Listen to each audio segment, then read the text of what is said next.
ஆண்டவராகிய இயேசு கிறிஸ்துவின் இணையற்ற நாமத்திலே இந்த ஆன்லைன் வகுப்பிலே பங்கு பெற்றிருக்கிற அனைவருக்கும் என்னுடைய வாழ்த்துதலை தெரிவித்துக் கொள்ளுகிறேன். இன்றைக்கும் உங்களோடு கூட இந்த ஆன்லைன் வாயிலாக அந்த கிளாஸை நடத்தும்படி, இதன் மூலமாக உங்களோடு தொடர்பு கொள்ளும்படியாக இந்த வேத பாடத்தை நடத்தும்படி தேவன் கொடுத்த கிருபைக்காக நான் கர்த்தரை நன்றியோடு கூட துதிக்கிறேன், ஸ்தோத்தரிக்கிறேன். நம்ம இதுவரைக்கும் பார்த்த பாடங்கள், நான் நடத்தின பாடங்கள் பிப்ளியாலஜி, வேதாகம இயல் என்ற பாடத்தை பார்த்தோம். அடுத்தது தியாலஜி, இறையியல் என்ற பாடத்தை பார்த்தோம். மூன்றாவது கிறிஸ்டாலஜி, கிறிஸ்து இயல் என்ற பாடத்தை பார்த்தோம். 3 பாடமும் நடத்தி முடிக்கப்பட்டது. இன்றைக்கு 4வது பாடமாக ஏஞ்சலாலஜி, தூதரியல் அல்லது தேவதூதரியல் என்ற தலைப்பிலே நம்முடைய மாலை நேர வேதாகம கல்லூரி சார்பாக இந்த பாடத்தை இன்றைக்கு இப்பொழுது நான் நடத்துகிறேன். ஏஞ்சலாலஜி, தூதரியல், தேவ தூதரியல் என்று சொல்லலாம். சரி, நம்முடைய பரிசுத்த வேதாகமத்தில் கடவுளை பற்றி நாம் படித்திருக்கிறோம். அதாவது தேவனை பற்றி, கிறிஸ்துவை பற்றி நாம் படித்திருக்கிறோம், இயேசு கிறிஸ்துவை பற்றி நாம் படித்திருக்கிறோம். இன்னும் பைபிளை நம்ம பார்க்கும் பொழுது அநேக தீர்க்கதரிசிகளை குறித்து வேதத்திலே நம்ம பார்க்க முடியும், வேதத்திலே வாசித்திருப்போம். வேதத்திலே அநேக தலைவர்களையும் வாசித்திருப்போம். அதே போல பரிசுத்த வேதம் நமக்கு போதிக்கிறது 3 ஆழ்தத்துவங்கள் உள்ள ஒரு தேவன் என்று. அப்படி என்றால்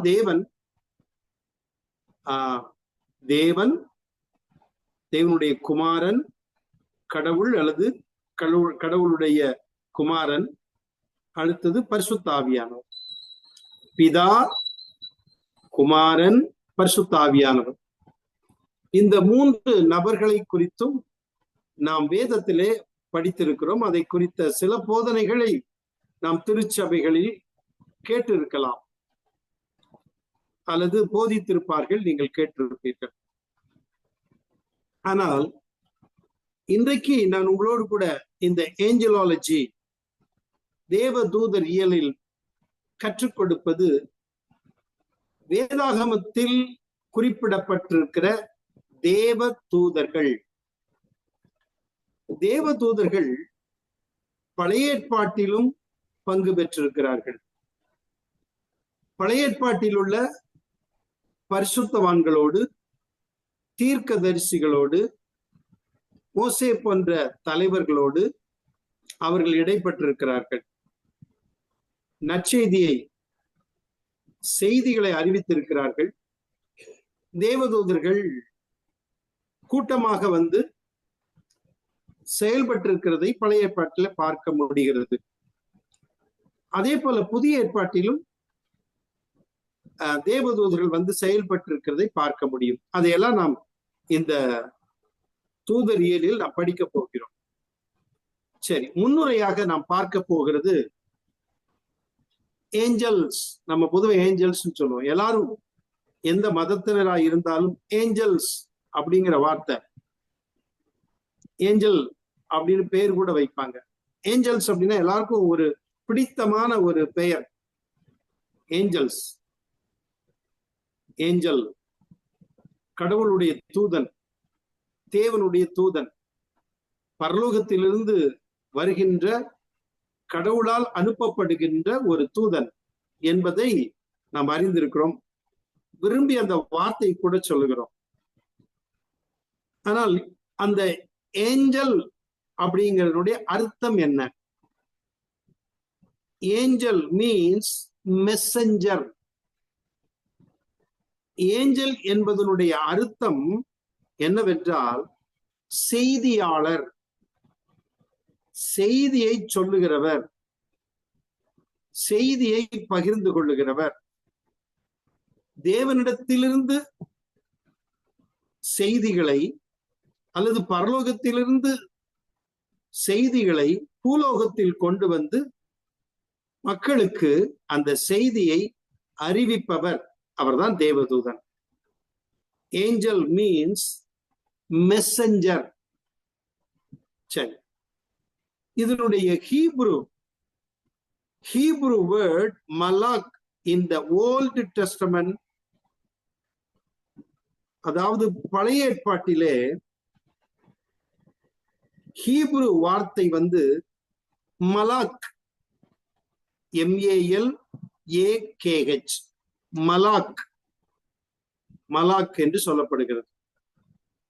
எபிரேய மொழியிலே தேவதூதருக்கு மலாக் என்று பயன்படுத்தப்பட்டிருக்கிறது. ஆனால் கிரேக்க மொழியிலே the Greek word angels in the New Testament mean simply messenger, செய்தியாளர். ஆனால் கிரேக்க மொழியில் இதற்கு ஏஞ்சலோஸ், ANGELOS,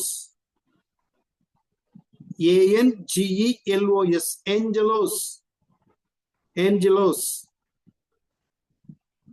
இவை தேவனிடமிருந்து இந்த தேவதூதர்கள். ஏஞ்சலோஸ், கிரீக்ல ஏஞ்சலோஸ் அப்படின்னா என்ன? மெசஞ்சர். சிம்பிளா இந்த பாடத்தில் குறிப்பிடப்பட்டிருக்கிறது. சிம்பிளா சொல்லக்கூடிய வார்த்தை என்னன்னா செய்தியாளன் என்பதுதான். சரி, இவை இந்த தேவதூதனை குறித்து பார்த்தோம். எபிரேய மொழியில என்ன பெயர்? மலாக். கிரேக்க மொழியில ஏஞ்சலோஸ்.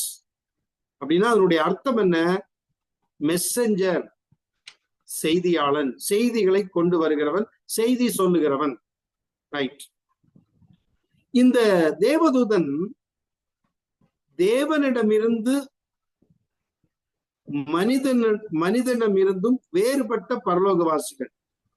இது தேவனிடமிருந்தும் மனிதனிடமிருந்தும் வேறுபட்ட பரலோகவாசிகள்.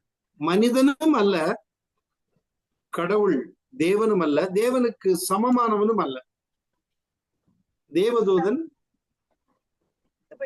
தேவதூதன் அல்லது தூதர்கள் கடவுளுக்கு, தேவனுக்கு சமமானவர்கள் அல்ல. வாங்கினதா வச்சுட்டு போயிட்டானுங்களா? பரவாயில்லையே. இது தேவனிடமிருந்து மனிதனிடமிருந்து வேறுபட்ட பரலோகவாசிகள் என்று நம்ம பார்க்கிறோம். தூதர்களை பற்றிய போதனைகளை பழைய ஏற்பாட்டிலும் புதிய ஏற்பாட்டிலும் காண்கின்றன. இன்று வாழும் திருச்சபைகள் தேவதூதர்களை பற்றி அறியாமல் இருக்கிறார்கள். தேவன் உண்டென்று எப்படி நம்புகிறோமோ அதே போல தேவதூதர்கள் உண்டு என்று நம்ப வேண்டும். இன்றைக்கு திருச்சபையினுடைய நம்பிக்கை என்று ஒன்று உண்டு. தேவனை, கர்த்தரை, கடவுளை நம்ப வேண்டும், பரிசுத்த வேதத்தை நம்ப வேண்டும், அவரை, கர்த்தரை விசுவாசிக்க வேண்டும், வேதத்தில் உள்ள வசனங்கள், வாக்குத்தத்தங்கள், தீர்க்க தரிசனங்கள் முழுவதையும் நாம் விசுவாசிக்க வேண்டும். வேதத்தில் உள்ள தீர்க்க தரிசனங்களை விசுவாசிக்க வேண்டும். தீர்க்கதரிசிகள் சொல்லதை நம்ப வேண்டும், தீர்க்கதரிசிகளையும் நம்ப வேண்டும். இது நம்முடைய திருச்சபையினுடைய ஒரு நம்பிக்கை. அப்போஸ்தலர்கள், அதே போல புதிய ஏற்பாட்டில் அப்போஸ்தலர்கள் சொல்லப்பட்டது, அப்போஸ்தலர்களால் எழுதப்பட்டதை நாம் நம்ப வேண்டும், அப்போஸ்தலரை நம்ப வேண்டும். ஆனால் தேவ தூதர்களை நாம் நம்ப வேண்டும். எப்படி நம்ப வேண்டுமாம்? தேவ தூதர்கள் இருக்கிறார்கள், தேவதூதர்கள் பரலோகத்தில் இருக்கிறவர்கள், தேவதூதர்கள் பூமிக்கு மனிதர்களை சந்திக்க வருகிறவர்கள், தேவதூதர்கள் மனிதர்களுக்கு, தேவனுடைய பிள்ளைகளுக்கு, திருச்சபை மக்களுக்கு, விசுவாசிகளுக்கு உதவி செய்கிறவர்கள், தேவனுக்கும் பணிவிடை செய்கிறவர்கள், மனிதர்களுக்கும் பணிவிடை செய்கிறவர்கள், தேவனுக்கும் வேலையாட்களாய் இருக்கிறார்கள், மனிதர்களுக்கும், அதாவது தேவனுடைய பிள்ளைகளுக்கு, பரிசுத்தவான்களுக்கு பணிவிடைக்காரராக இருக்கிறார்கள், திருச்சபையில் அக்கறை உள்ளவர்களாக இருக்கிறார்கள். தேவதூதர்கள் நமக்கு தரிசனமாகிறவர்கள், ஜெபிக்கும் பொழுது வெளிப்படுகிறவர்களாய் இருக்கிறார். அப்ப தேவதூதர்களை பற்றி நாம் என்ன செய்ய வேண்டுமா? நம்ப வேண்டும். சரி, தேவதூதர்கள் ஒரு ஏதோ ஒரு ஃபோர்ஸ் அல்லது ஒரு பவர், ஒரு சக்தி அல்ல. தேவதூதர்கள் ஆழ்த்தத்துவம் உடையவர்கள். மனிதன் எப்படி ஒரு சரீரத்தை உடையவனா இருக்கிறானோ, படைக்கப்பட்டானோ, அதே போல தேவ தூதர்களும் அவர்களுக்கும் ஒரு சரீரம் உண்டு. ஆனால் நம்மை போன்ற மாம்ச சரீரம் இல்லை. அவர்களுக்கு ஆவிக்குரிய ஒரு சரீரம் உண்டு. காணக்கூடாத ஒரு சரீரம், பார்க்க முடியாத ஒரு சரீரம். ஆனால் அவர்களுக்கு ஒரு ஆவிக்குரிய சரீரம் உண்டு. அதே சமயத்துல தேவதூதர்கள் ஆண் பெண் என்று கிடையாது. அவர்கள் ஆணு பெண்ணு அப்படிங்கிறது கிடையாது. மனிதனை போன்ற தன்மை அல்ல. ஆனால் ஆண் பாலில் அழைக்கப்படுகிறார். கவனிக்க வேண்டியது ஒன்று. தேவதை வந்தாள் அப்படின்லாம் சொல்லுவாங்க. சிலர் பெண்களை வர்ணிக்கும் பொழுது தேவதை போல இருந்தார்கள் அப்படின்னு. இல்லை, தேவதூதர்கள் பெண்களாய் பெண்மை தன்மையில் பெண்களைப் போல தோற்றம் அளிக்கிறவர்கள் இல்லை என்பதை முழுமையாய் அறிந்து கொள்ள வேண்டும். ஆனால் அதே சமயத்தில் மனிதர் அவர்கள் ஆண்பாலில் அழைக்கப்படுகிறார்களாம். ஆண்பாலில். அப்போ ஆண் தன்மை உடைய ஆண்பாலில் அழைக்கப்படுகிறார்கள். காபிரியேல், மிகாவேல், இப்படியெல்லாம் அவர்கள் அழைக்கப்படுகிறார்கள் என்று சொன்னால் அது ஆண்பாலில் அந்த பெயரோடு அழைக்கப்படுகிறார்கள் தேவதூதர்கள்.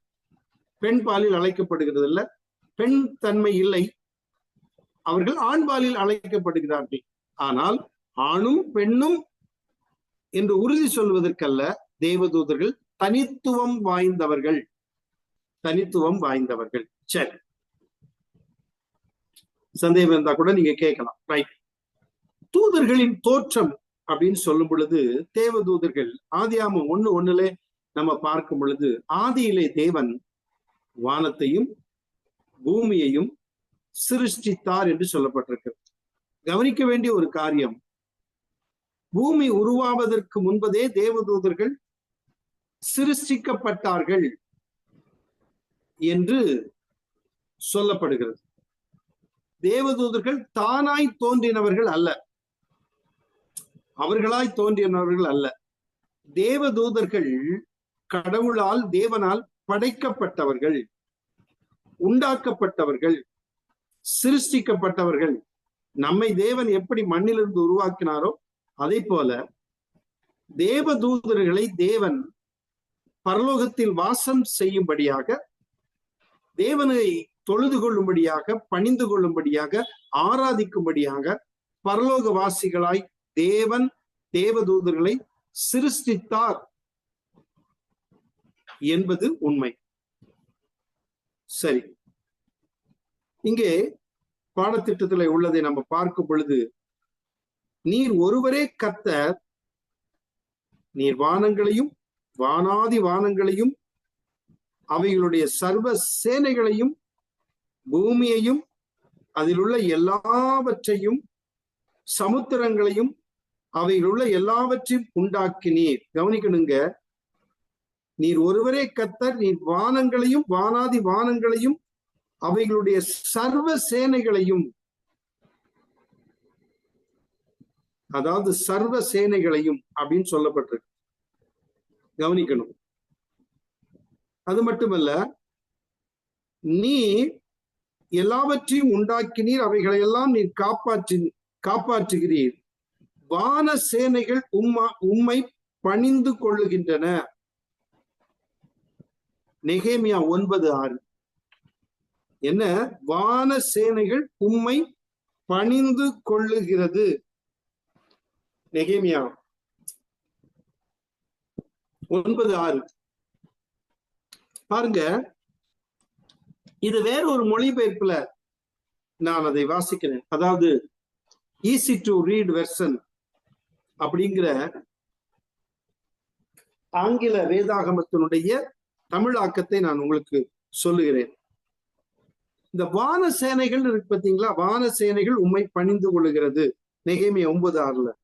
அது ஈஸி டு ரீட் வெர்சன் என்கிற ஆங்கில வேதத்துல தேவ தூதர்கள் எல்லாம் உம்மை பணிந்து கொள்ளுகின்றன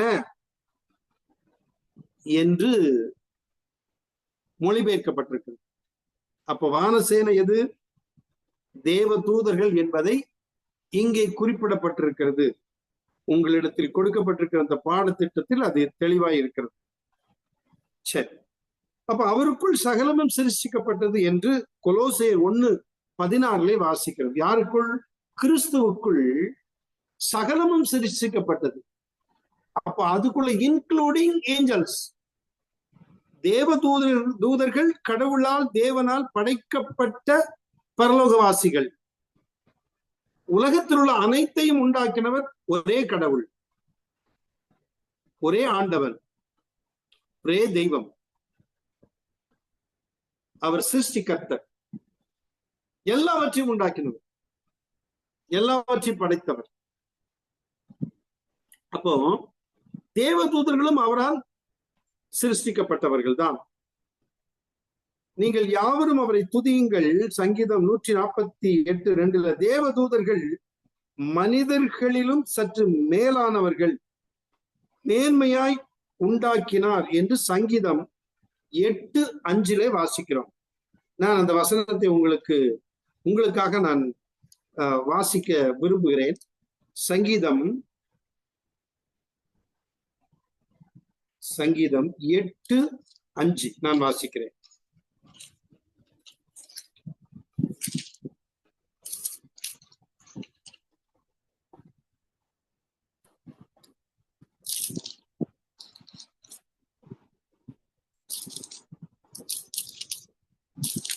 சங்கீதம் 8:5 நான் வாசிக்கிறேன். நீர் அவனை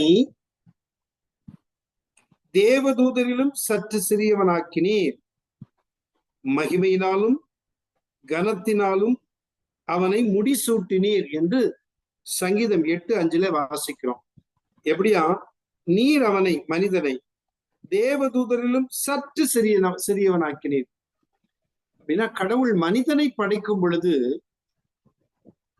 தேவதூதரிலும் சற்று சிறியவனாக்கினார். தேவதூதனை போல ஆண்டவர் நம்மை உண்டாக்கவில்லை. நம்மை மனுஷனை மண்ணினால் உண்டாக்கினார். அது மட்டுமல்ல, மனிதனுக்கு ஆண்டவர் ஒரு கட்டளையை கொடுத்தார். அதை அவன் மீறினபடினால் அவன் பாவம் செய்தான், அவன் தண்டிக்கப்பட்டான். மரணம் என்பது அவனுடைய வாழ்க்கையில் வந்தது. ஆனா தேவதூதன் அப்படி அல்ல, புரிந்து கொள்ள வேண்டும். அதே போல தேவதூதர்கள் இங்கே இருப்பார்கள், திடீரென்று இன்னொரு இடத்திற்கு உடனே கடந்து செல்வார்கள். அந்த வேகம் உண்டு, அதை நம்ம பார்க்க போகிறோம். ஆனா மனிதன் அப்படி அல்ல, அவன் இருக்கிற இடத்தில் தான் இருப்பான். ஆக தேவதூதர்களிலும் சற்று சிறியவனாக்கினீர். அப்ப மனுஷனுக்கும் தேவதூதர்களுக்கும் வித்தியாசம் உண்டு என்பதை நாம் புரிந்து கொள்கிறோம். சரி, தூதர்கள் என்பவர்கள் இந்த பூமி படைக்கப்படும் முன்பு ஒரு காலகட்டத்தில் படைக்கப்பட்டனர். தேவபுத்திரர் எல்லாரும் கம்பீரித்தார்கள் என்று யோபு 38:4-7 வாசிக்கிறோம். அதாவது இந்த பூமி படைக்கப்படும் முன்னும் ஒரு ஒரு ஒரு காலகட்டத்தில் இந்த தூதர்கள் படைக்கப்பட்டார். ஆண்டவர் வானத்தை பூமி உண்டாக்குனாரு, செடி கொடியெல்லாம் உண்டாக்குனாரு, வெளிச்சத்தை உண்டாக்குனாரு, இரவு பகலை உண்டாக்குனாரு, மரம் செடி கொடியெல்லாம் உண்டாக்குனாரு, மிருகங்களை உண்டாக்கினாரு, பறவைகளை உண்டாக்கினாரு, ஊரும் பிராணிகளை உண்டாக்கினார், தண்ணீரில் நீந்தக்கூடிய எல்லா மீன் வகைகள் எல்லாம் உண்டாக்கினார். ஆண்டவர் எல்லாவற்றையும் உண்டாக்கினார். மனிதனையும் உண்டாக்கினார்.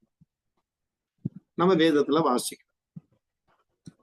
ஆனா இவைகளுக்கெல்லாம் முன்பாக, இவையெல்லாம் படைக்கப்படுவதற்கு முன்பதாக, அதாவது பூமி படைக்கப்படும் முன்பு ஒரு காலகட்டத்தில் இந்த தேவதூதர்கள் படைக்கப்பட்ட.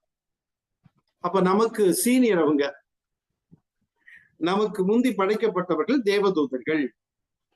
சரி, அப்ப தேவதூதர்களின் தோற்றம் என்ற தலைப்பிலை பார்க்கும் பொழுது, தேவனால் கடவுளால் படைக்கப்பட்டவர்கள் மனிதருக்கு முந்தி வானத்தை பூமி உண்டாவதற்கு முன்பே அவர்கள் உண்டாக்கப்பட்டார்கள். தேவதூதர்களின் தோற்றம் அதுதான்.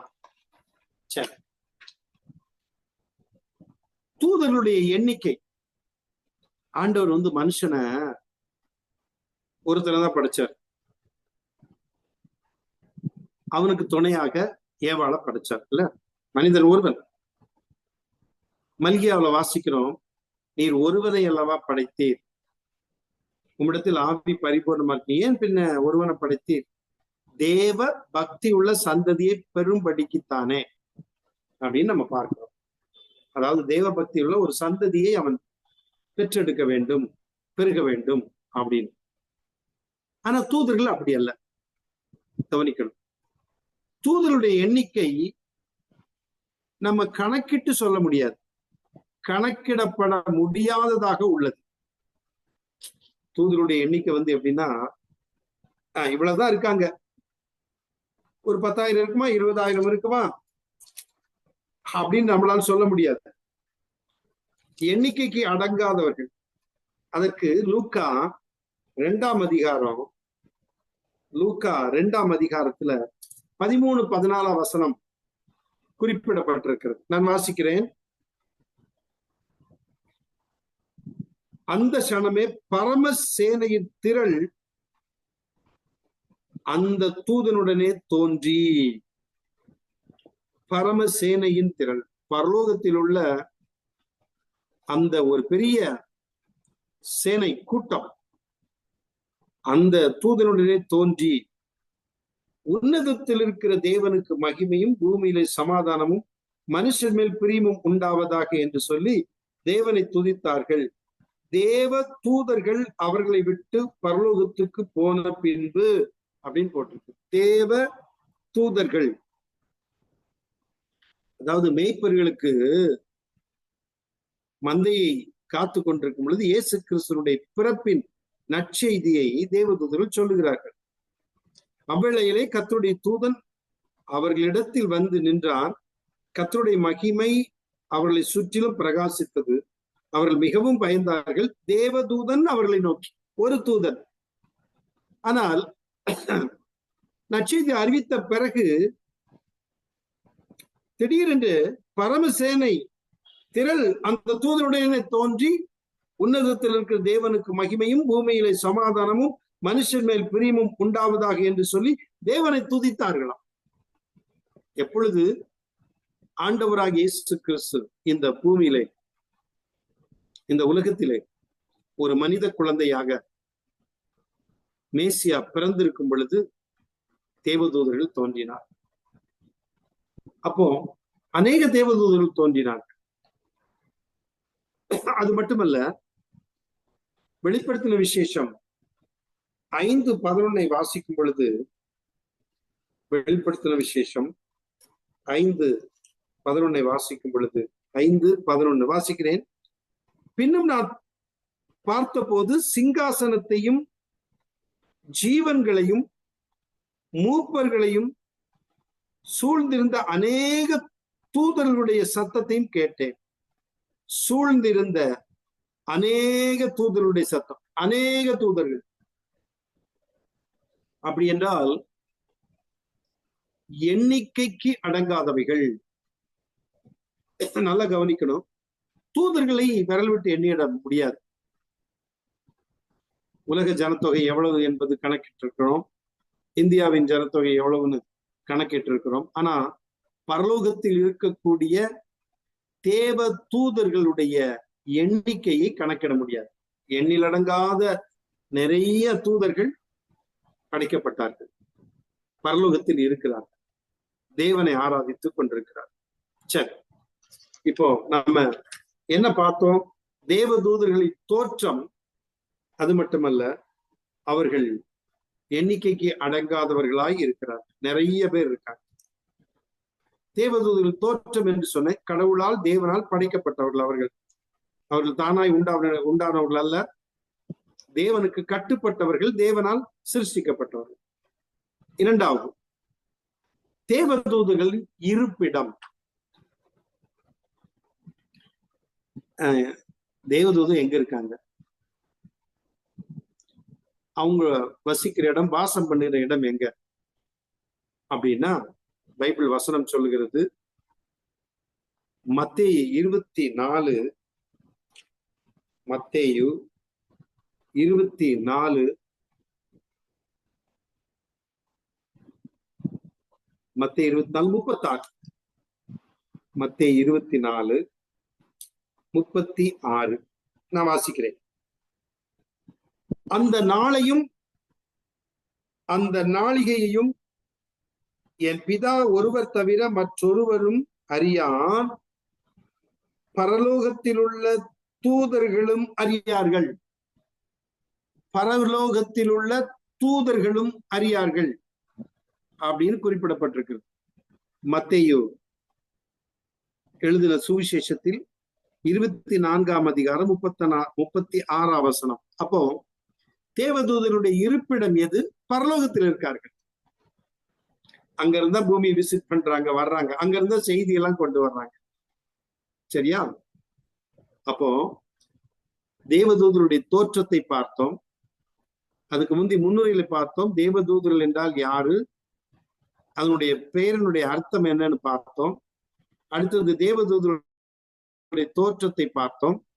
அடுத்தது மூன்றாவது தேவதூதர்களின் இருப்பிடம், அவர்கள் வாழும் இடம், தேவதூதர்கள் தங்கி இருக்கும் இடம்,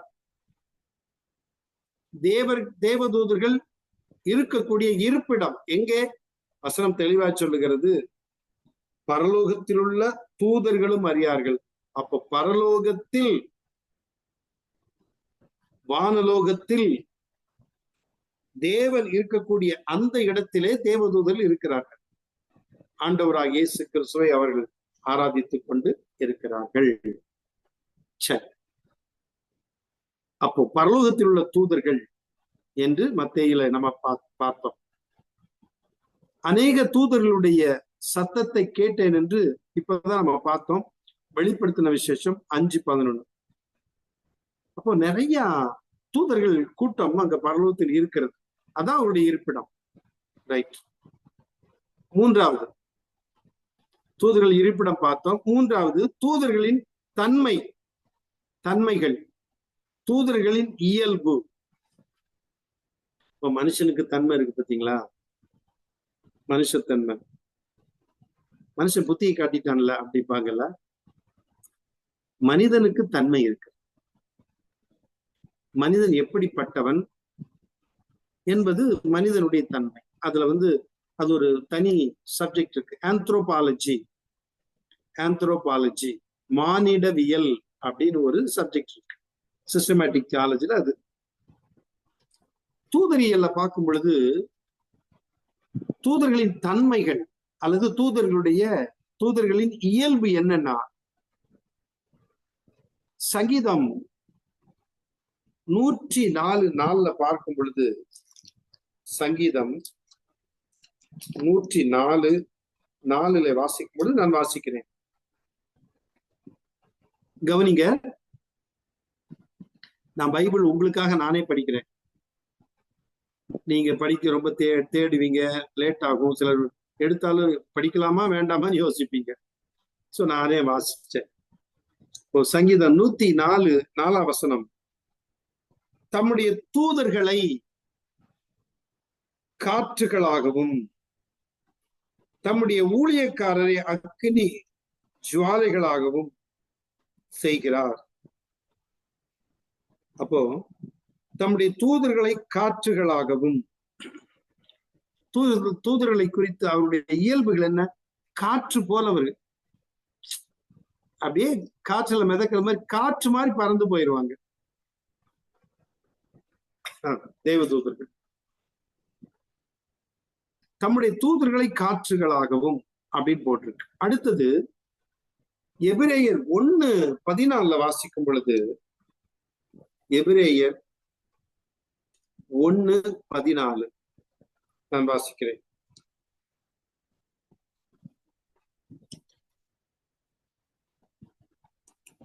எபிரேயர் 1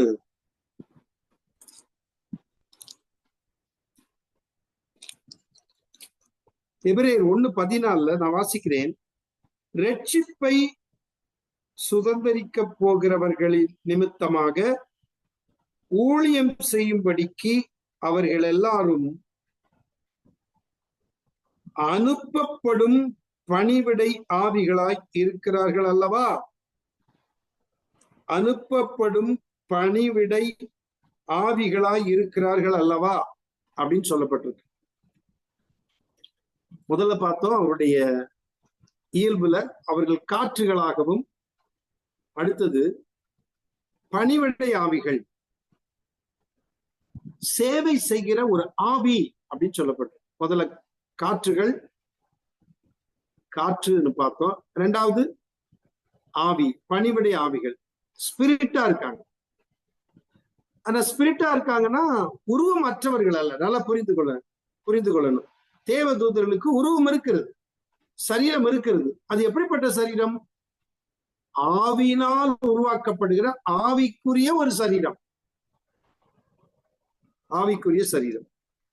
அப்ப இங்க போட்டிருக்குது எபிரேயர் 1:14 பணிவிடை ஆவிகளாய் இருக்கிறார்கள். சேவை செய்கிற, பணிவிடை செய்கிற, வேலை செய்கிற ஆவிகளாய் இருக்கிறார்கள். சரி, அடுத்தது தூதர்களின் தன்மைகள்ல, தூதர்கள் மாபெரும் வல்லமை கொண்டுள்ளனர். தூதர்கள் மாபெரும் வல்லமை கொண்டுள்ளனர். சங்கீதம் 103:20. சங்கீதம் 103:20.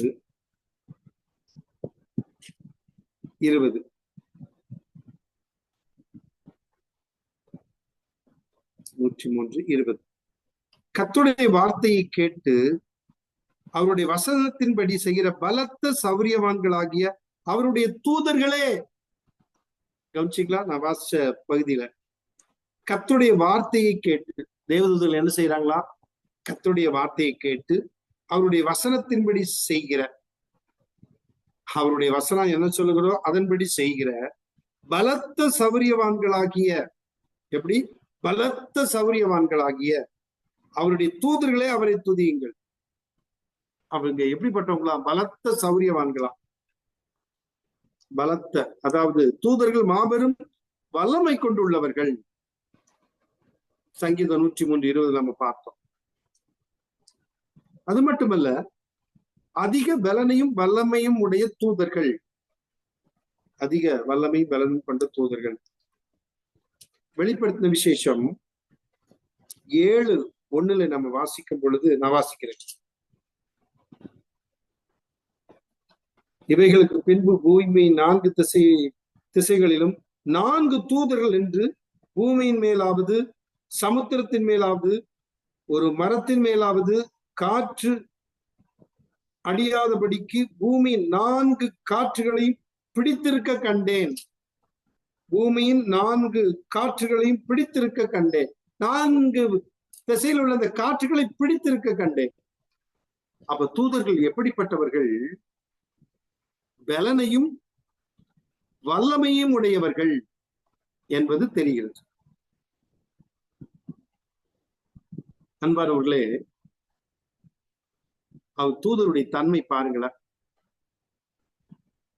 4 பகுதியில் உள்ள காற்றை பிடிச்சிருக்கிறாங்க. சரி, ஆனா அதே சமயத்துல அப்படிப்பட்ட வல்லமை சக்தி அவர்களுக்கு உண்டு. ஆனால் படைக்கப்பட்ட உயிர்கள் என்ற வகையில், அதாவது அவர்கள் படைக்கப்பட்ட ஒரு ஜீவன், ஒரு உயிர், கடவுளால் படைக்கப்பட்டவர்கள். படைக்கப்பட்ட உயிர்கள் என்ற வகையில் தேவதூதர்கள் வரையறைக்கு உட்பட்டுள்ளனர். அதாவது ஒரு குறிப்பிட்ட வரையறைக்கு உட்பட்டுள்ளனர். கடவுளுக்கு கட்டுப்பட்டவர்கள். ஒரு எல்லையை தாண்டக்கூடாது. ஆண்டவர் தாண்டக்கூடாதுன்னா தாண்ட முடியாது. அவர்கள் நினைச்சபடி சுயமாய் ஒன்று செய்ய முடியாது. தேவனுடைய கட்டளையின்படி தேவனுடைய கட்டளைகளுக்கு இணங்க செயல்பட வேண்டும். அவர்களாய் சொந்தமா அப்படி இப்படி எல்லாம் செய்ய ஒண்ணுமே முடியாது.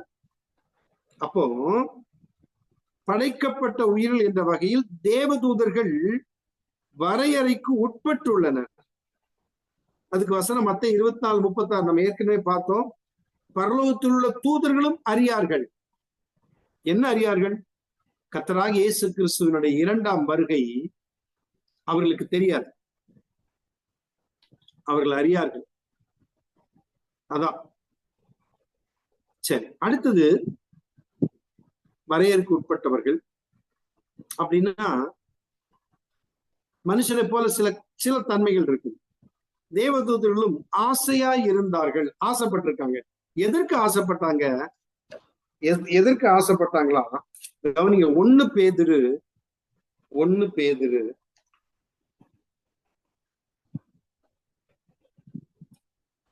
1 பேதுரு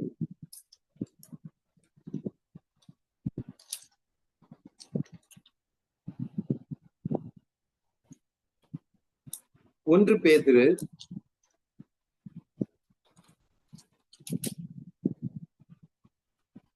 பேதுரு 10-12 முடிய வாசிக்கிறேன்.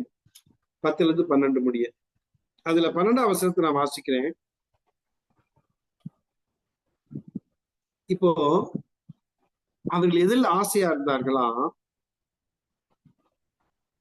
10ஆம் வசனத்துல உங்களுக்கு உண்டான கிருபையை குறித்து தீர்க்க தரிசனம் சொன்ன தீர்க்கதரிசிகள் இந்த ரட்சிப்பை குறித்து கருத்தாய் ஆராய்ந்து பரிசோதனை பண்ணினார்கள். யாரு? தீர்க்கதரிசிகள்.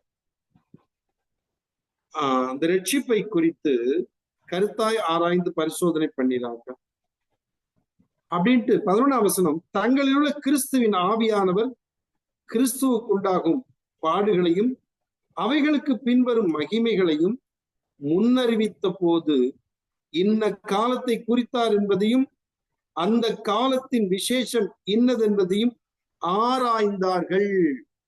யாரு? பழைய ஏற்பாட்டின் தீர்க்கதரிசிகள்.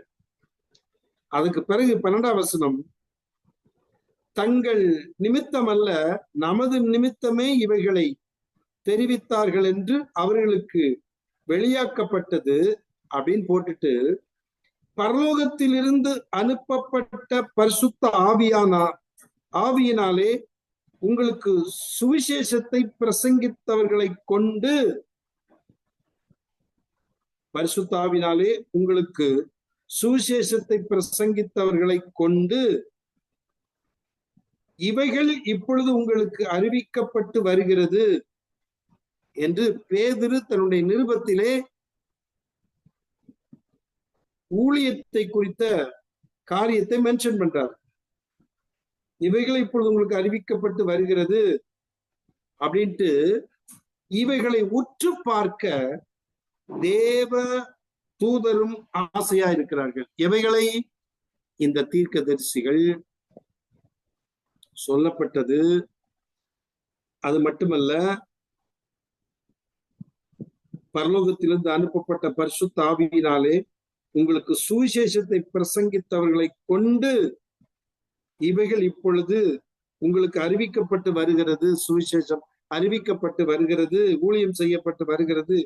இவைகளை உற்று பார்க்க தேவ தூதரும் ஆசையா இருந்தார்கள். ஏஞ்சல்ஸுக்கு இந்த ஊழியத்தை பார்க்கறதுக்கு, அந்த உற்று பார்க்கறதுக்கு ஆசையா இருந்தார்களா? பாருங்க, உற்று பார்க்க தேவ தூதர்களும் ஆசையா இருந்தாங்க. அப்படி எட்டி பார்க்கறதுன்னு சொல்லுவாங்க பாத்தீங்களா? அப்போ ஆண்டுடைய ஊழியத்தை செய்கிற அந்த ஊழியத்தை குறித்து கிறிஸ்துவை குறித்து பிரசங்கிக்கும் பொழுது, நற்செய்தியை அறிவிக்கும் பொழுது அந்த ஊழியத்தை பார்க்க எட்டி பார்க்க, சரி என்ன நடக்குன்னு எட்டி பார்ப்பாங்க பாத்தீங்களா? என்னமோ நடக்குது, அங்க என்னமோ நடக்குது அப்படின்னு எட்டி பார்ப்போம் பாத்தீங்களா? அதை போல இந்த ஊழியத்தை எட்டி பார்க்க அல்லது உற்று பார்க்க எப்படி இருந்தார்களாம்? ஆசையா இருந்தார்கள் என்று அப்போஸ்தலனாகிய பவுல் தன்னுடைய பொதுவான நிருபத்தில் இதை குறிப்பிடுகிறதை பார்க்கிறோம்.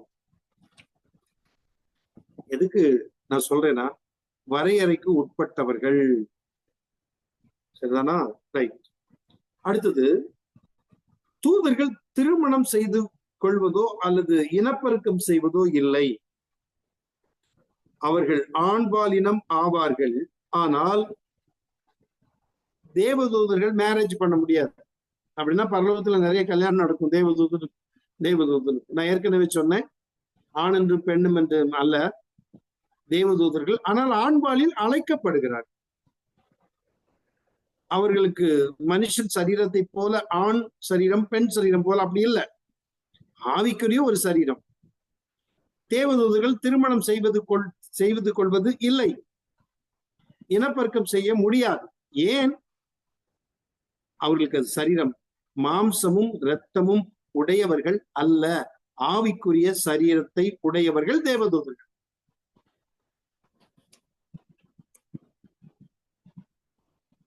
சரி, திருமணம் செய்வது கொள்வதில்லை.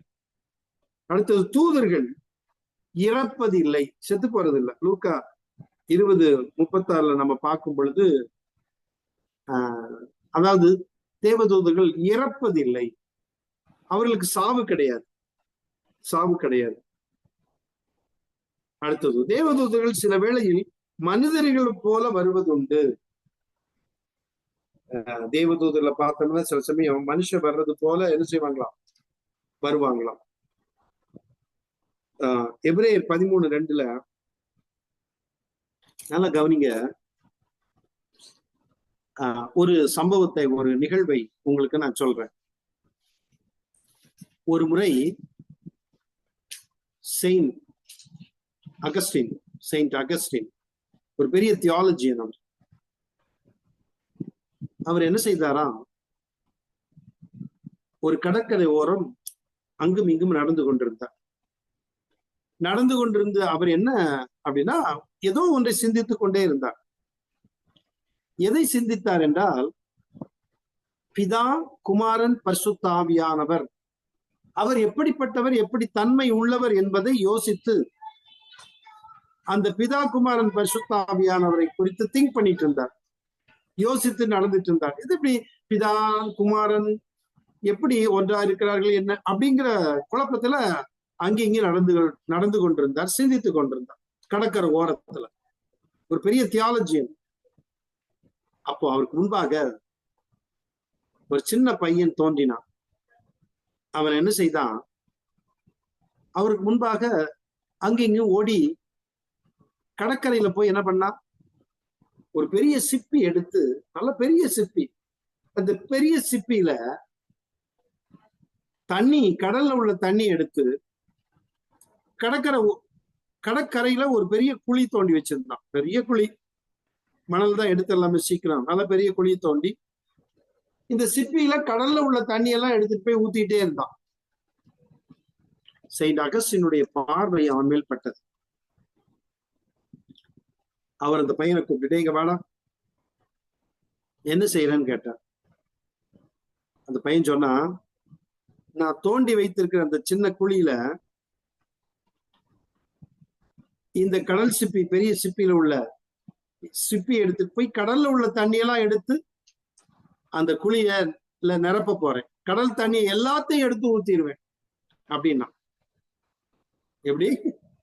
அவன் தோண்டி வைத்திருக்கிற அந்த சின்ன குழியில கடல்ல உள்ள தண்ணியெல்லாம் எடுத்து, அது எப்படி சின்ன ஒரு சிப்பியில, அந்த சிப்பியில அந்த தண்ணி எடுத்து கொண்டு வந்து ஊத்தி கடல் தண்ணியெல்லாம் அதுல நிரப்பிடுவானா, அடக்கிடுவானா. அப்படி சொன்னான். செயின்ட் அகஸ்டின் சொன்னாரு, டேய் என்னடா,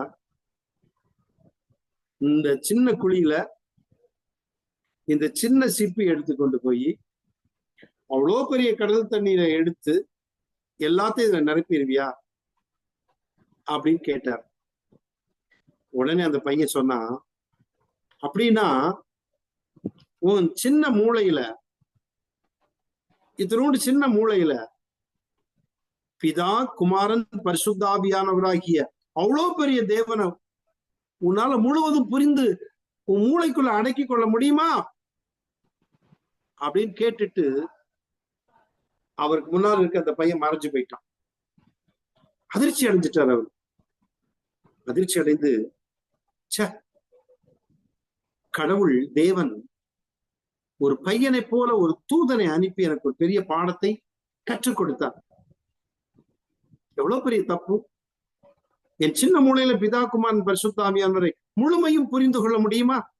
அடக்கி வைக்க முடியுமா? முடியாது. கடவுள் தேவன் ஒரு பையனை போல ஒரு தூதனை அனுப்பி எனக்கு நல்ல பாடத்தை கற்றுக் கொடுத்தார் என்று அதற்கு பிறகு அவர் அப்படி அதை பற்றி சிந்திக்கவில்லையா, விசுவாசித்தார். இது ஒரு நடந்த சம்பவமாக சொல்லப்படும். அப்போ ஒரு மனிதனை போல கவனிச்சிங்களா? ரைட். இங்கே எபிரேயர் 13:2 தேவதூதர் சில வேளையிலே மனிதர்களை போல வருவது உண்டு அப்படின்னு நான் சொன்னேன் இல்லையா? பார்ப்போம். எபிரேயர் 13:2 நான் வாசிக்கிறேன். அந்நியரை உபசரிக்க மறவாதிருங்கள். எப்படிங்க?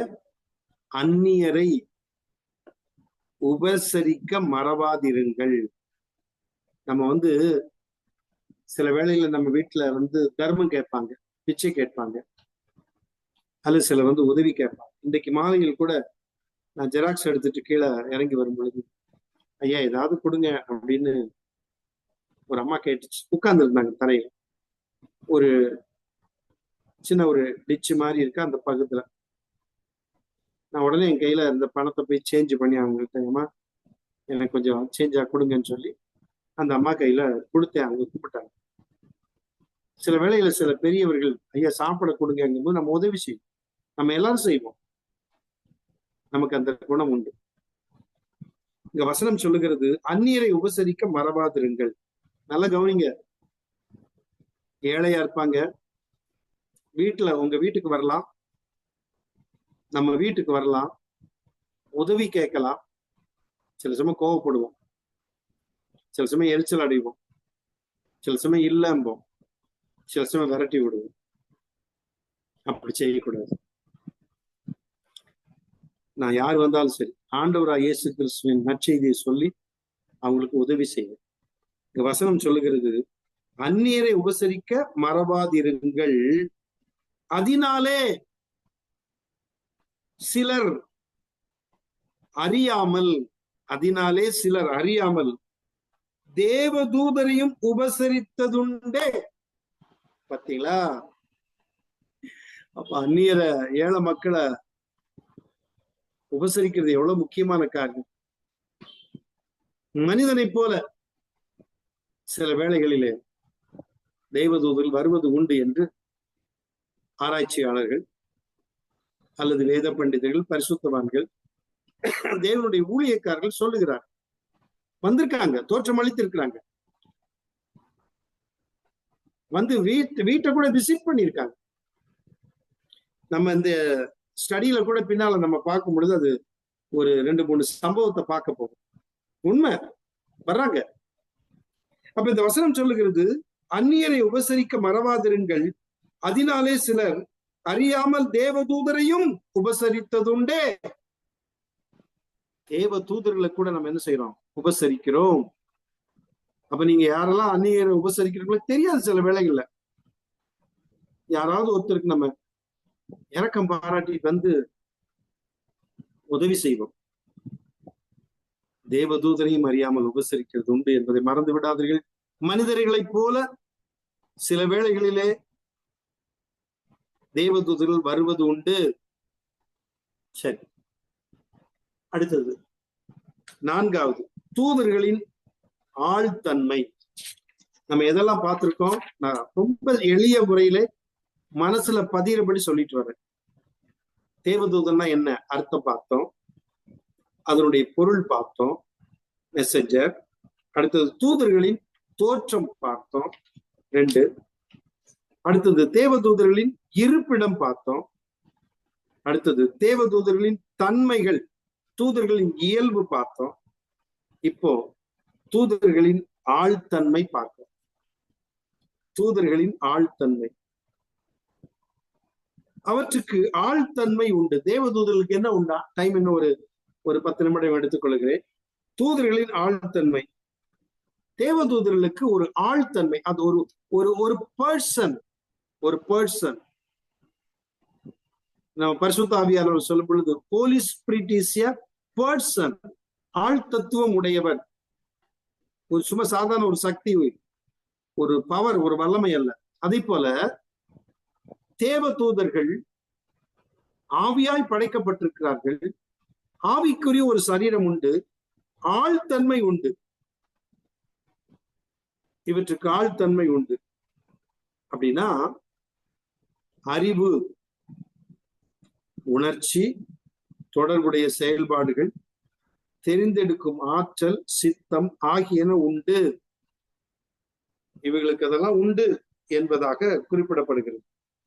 அதுதான் நம்ம ஏற்கனவே பார்த்தோம். 1 பேதுரு 1:12 ஆசையா இருந்தார்கள், இவைகளை பார்க்கும்படி, ஊழியத்தை பார்க்கும்படி, உற்று பார்க்கும்படி ஆசையா இருந்தார்கள் பார்த்தோம். அந்த வசனம் மென்ஷன் பண்ணிருக்கு. அடுத்தது ஆதியாகமம் 18:2 ஒரு வசனம். ஆதியாகமம்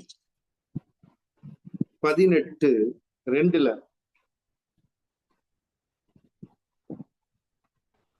தன் கண்களை ஏறெடுத்து பார்க்கும்போது இதோ 3 புருஷர் அவர்களுக்கு எதிரே நின்றார்கள்.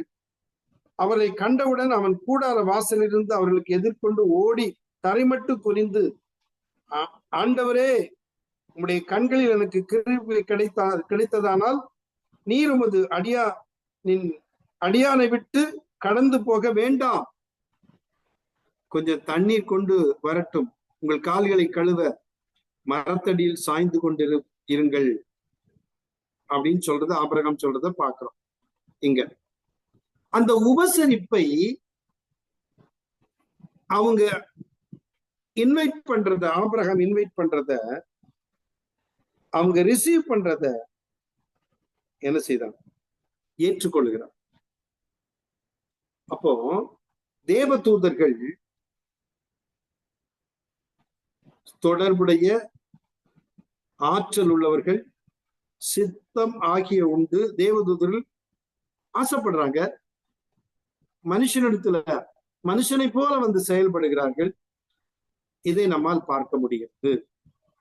அப்போ தூதர்கள் ஒரு ஆழ்தன்மை உடையவர்கள், மனிதனை போல ஆழ்தன்மை உடையவர்கள், ஆனால் ஆவிக்குரிய சரீரம் உண்டு.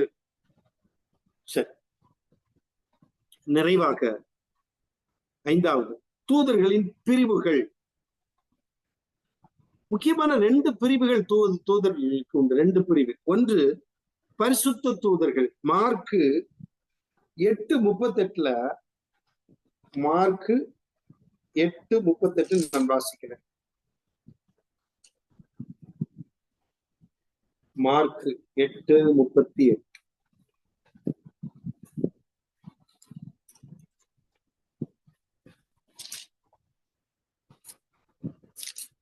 மார்க்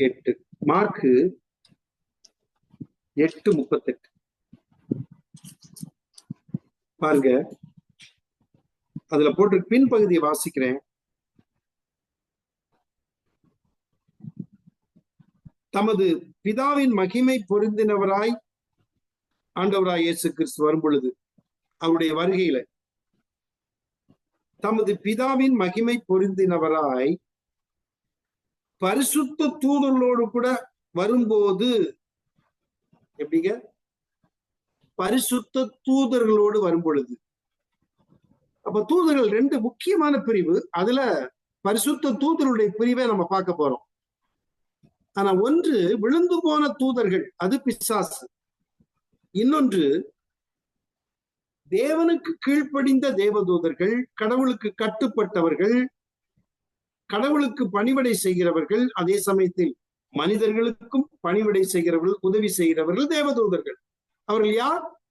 பரலோகத்தில் உள்ள பரிசுத்த தூதர்கள். அடுத்தது வீழ்ச்சி அடைந்த தூதர்கள். அது உங்களுக்கு நான் கொஞ்சம் வாசிச்சு காட்டிடுறேன். வீழ்ச்சி அடைந்த தூதர்கள் மத்தேயு 25:41. மத்தேயு 25:41. அப்பொழுது இடது பக்கத்தில் நிற்கிறவர்களை பார்த்து அவர், சபிக்கப்பட்டவர்களே, என்னை விட்டு பிசாசுக்காகவும் அவன் தூதர்களுக்காகவும் ஆயத்தம் பண்ணப்பட்டிருக்கிற நித்திய அக்கினியிலே போங்கள். நமக்கு தெரியும் யார் அவங்க. பிசாசு, அவனோடு கூட உள்ள விழுந்து போன தூதர்கள். இவர்கள் அசுத்தமானவர்கள், இவர்கள் தேவனுக்கு கீழ்ப்படியாம போன தூதர்கள். அப்ப தூதர்கள் 2 கூட்டத்தை நம்ம பார்க்கிறோம். பரலோகத்தில் இருந்து பெருமையினால் விழுந்து போன, கர்த்தருக்கு கீழ்ப்படியாமல் கர்த்தருக்கு மேல போய் தன்னையும் வணங்கணும், தன்னையும் ஆராதிக்கணும், தானே தேவனா இருக்க வேண்டும் என்று விரும்பின தூதனும் அவனை சார்ந்தவர்கள் தள்ளப்பட்டார்கள். அது தள்ளப்பட்ட தூதன், அசுத்தமான தூதன். அதே சமயத்திலே கடவுளுக்கு கீழ்ப்படிந்து கட்டுப்பட்டு நடக்கக்கூடிய தூய்மையான பரிசுத்த தேவ தூதர்கள் பரலோகத்தில் இருக்காங்க. அப்ப 2 பிரிவு முக்கியமான. முதலாவது பரிசுத்த வேதாகமத்தில் தேவதூதரை பற்றி ஆதியாகமம் 3:24 நம்ம காண்கிறோம். முதல் ஆதியாகமம் 3:24. சரி, கவனிக்கணும். அப்போ பரிசுத்த தூதர்கள், அடுத்தது பரிசுத்தம் இல்லாத விழுந்து போன அசுத்தமான விழுந்து போன தூதர்கள். ரைட், டைம் முடிய போகுது. அந்த தூதர்களை மட்டும் நான் கொஞ்சம் மென்ஷன் பண்றேன், ஒரு 5 நிமிடம். இந்த பரிசுத்த தூதர்கள்ல கேருபீம் ஒன்று, நமக்கு சொந்தமான தூதர்கள், கர்த்தருக்கு கீழ்ப்படிந்த கர்த்தரை ஆராதிக்கிற பரலோகத்தில் உள்ள பரிசுத்தமான தூதர்கள் கேருபீம். அடுத்தது சேருபீம், சேராபீன்கள் அப்படின்னு சொல்ற பார்த்தீங்களா, சேராபீன்கள். அடுத்தது காபிரியேல், அடுத்தது மிகாவேல்,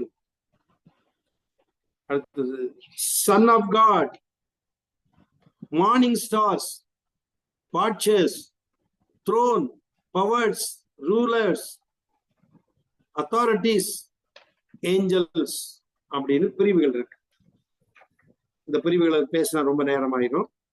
முதல்ல சொல்லப்பட்டிருக்கு கெருபீம், அடுத்தது சேராபீன்கள், கேருபீன்கள், சேராபீன்கள், காபிரியேல், மிகாவேல் என்று தேவதூதர்கள் உங்களுக்கு தெரியும். அதை குறித்து எனக்கு வரக்கூடிய வாய்ப்பு அடுத்த வகுப்புல உங்களோடு நான் பகிர்ந்து கொள்கிறேன். கர்த்தர் உங்களை ஆசீர்வதிப்பாராக. ஜெபிப்போமா? பரிசுத்தமுள்ள அன்பின் பிதாவே, இந்த நல்ல வேலைக்காக நன்றி செலுத்துகிறோம். இன்றைக்கு ஏஞ்சலாலஜி என்ற தலைப்பிலே தூதரியல் பாடத்தை அடியான் உடைய பிள்ளைகளுக்கு கற்றுக் கொடுக்க நீர் கொடுத்த கிருபைக்காக ஸ்தோத்திரம். கேட்ட கற்றுக்கொண்ட உடைய பிள்ளைகளை ஆசீர்வதியும்.